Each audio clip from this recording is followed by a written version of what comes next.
ito ni Gibbons. Samot-sari ang naging reaksyon ng mga Pinoy boxing fans, lalong-lalo na ng strength and conditioning coach ni Casimero na si Angel Memo Heredia ay nag-comment pa sa nasabing post ni Gibbons at sinabing, ang aking pinakanasayang na oras at pera sa pagtulungan sa taong ito na tumutukoy kay John Noriel. Nakuha niya ang kanyang tatlong pinakamahusay na tagumpay at nasira pa rin ang kanyang karera sa kanyang retarded na kapatid na tumutukoy kay Coach Jason Casimero.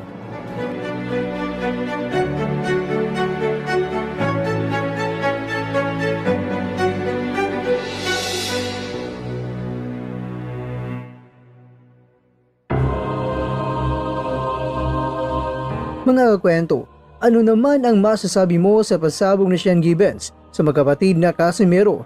Sa sinabi ni Memo ay sang-ayon ka ba? Sa sinabi ni Memo ay sang-ayon ba kayo sa kanyang pinupunto?